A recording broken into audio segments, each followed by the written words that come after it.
Hey everybody, Nick Espinoza, your chief security fanatic here, and today we are actually talking about Google because the US government is secretly ordering Google to identify anybody who searches on specific names. Now here's what's going on. This is coming from Forbes, and full disclosure, I also publish on Forbes, but this is not my work.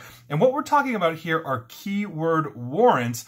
Keep that in mind. And Google deals with thousands of warrants every year, but these keyword warrants are one of the most contentious that they actually have out there that they have to deal with. In many cases, the government will already have a specific Google account that they want information on and have proof it's linked to a crime. So if I commit a crime, essentially the government can say, we think Nick committed a crime, here's our warrant that a judge signed off on, and Google will give them access into my account or your account if you are accused. But search term orders or keyword warrants are effectively phishing expeditions hoping to ensnare possible suspects whose identities the government simply don't know. It's not too dissimilar to geofence warrants, which I actually talked about a couple of weeks ago, and that's where investigators ask Google to provide information on anyone within a specific location of a crime scene at a given time. So, for example, if somebody was killed in the woods at 10 p.m., then they would want all of the Google results geofence-wise around that time period in those woods and see if they can get a potential suspect. So, for example, with keyword warrants, in 2019, federal investigators in Wisconsin were hunting down men they believe that participated in the trafficking and abuse of a minor. She had gone missing, but when she reemerged about a year later, she had claimed that she had been kidnapped and assaulted, according to the search warrant that was reviewed by Forbes. In addition to basically chasing down the perpetrators, investigators turned to Google, asking the tech giant to provide information on anyone who had actually searched that victim's name to two different spellings of her mother's name and her address over 16 days across that year. After being asked to provide all of the basic relevant information on Google accounts and IP addresses of those who made those searches, Google responded with this data in mid-2020, although the court documents don't reveal how many users essentially were sent to the government or got caught up in this.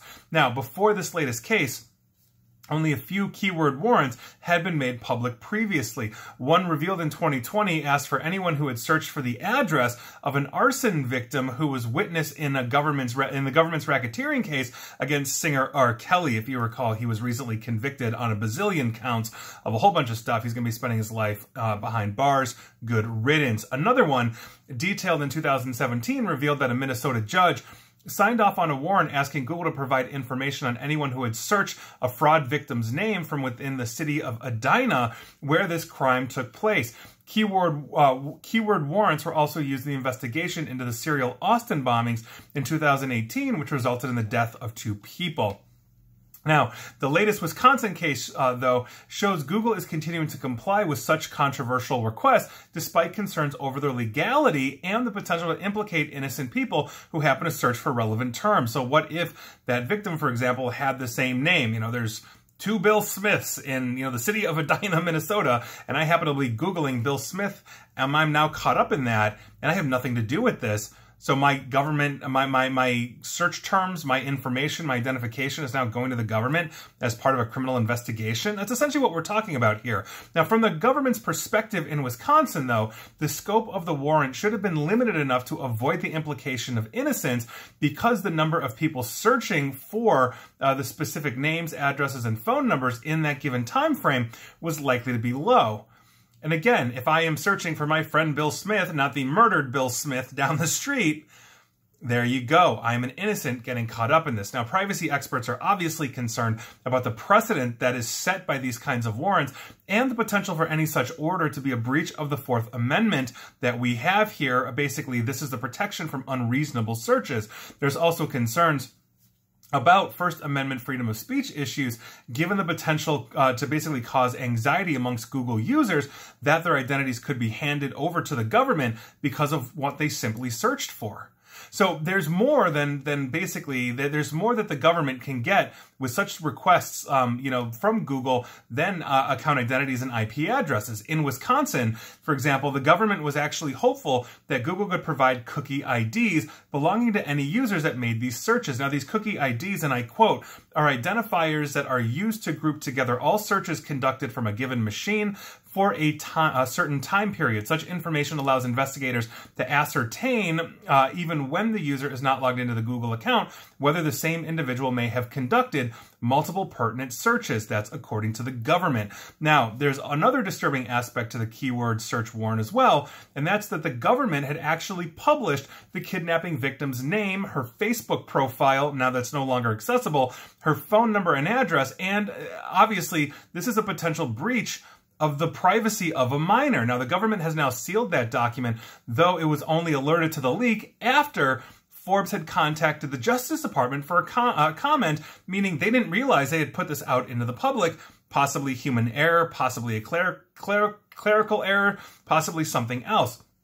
Obviously, the mistake of revealing the identity of minor victims, especially of an abuse case in court documents, has become a common one, unfortunately, in recent years. In this latest case, the FBI and Department of Homeland Security have been seen choosing pseudonyms and acronyms for the victims, but then publishing their full Facebook profile link, for example, which contains the actual name of the minor. And I think that this is one of those problematic issues that we have here with the geofence. Now, understand that you use Google for free. You search for free. They give you free email. They give you free everything. And if it's free to you, you are the actual product. You are being data mined. They know everything that you search, and they retain that history for as long as it's feasible for them, because it helps them hone the advertising that they give you every time you search on something, or advertising in Gmail, all this kind of stuff. But now with the government coming in and basically casting these wide nets saying, we don't know, but maybe somebody is Googling this, and what if I'm familiar? What if I'm friends with the victim's family? And this minor goes missing, and I start Googling, like, oh my God, like blah, blah, blah, blah, blah, seeing if I can find her to do a search, given that I know Google pretty well and how to search there. Now, am I a suspect? And this is what we're talking about here. Usually, the government has probable cause. Law enforcement has probable cause to point the finger at you or me or whoever is potentially guilty, and a judge signs off on that. But now we are starting to see a shift in the law where they're saying, we don't know who this is, but thanks to the technology we utilize, we might be able to look through all of these innocent people to find that one. This is not quite the same as a DNA search, when you're giving it over to a public company like 23andMe. This is essentially casting a massive net, because we can all be searching on very similar things and getting very similar results, but we might be doing it for very different reasons. And that's one of those things, I think, that is leading us down this road to not having more privacy than we should, basically enshrined into our Constitution. We have a right to privacy. That is in the Constitution, but unfortunately, the laws and essentially the judicial rulings in the United States, not to mention laws passed by Congress, are not keeping up with the technology as it expands.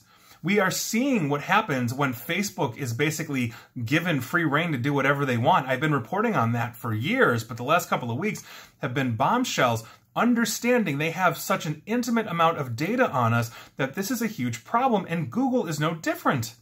Google is a huge, huge driver of information, of gathering basically statistics on us to create essentially a unique digital fingerprint of who we are, where our devices are, all of this kind of stuff. And they're turning it over to the government, and you're not even accused of something.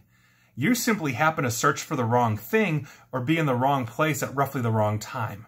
And that should be terrifying to absolutely everybody that is watching or listening to this.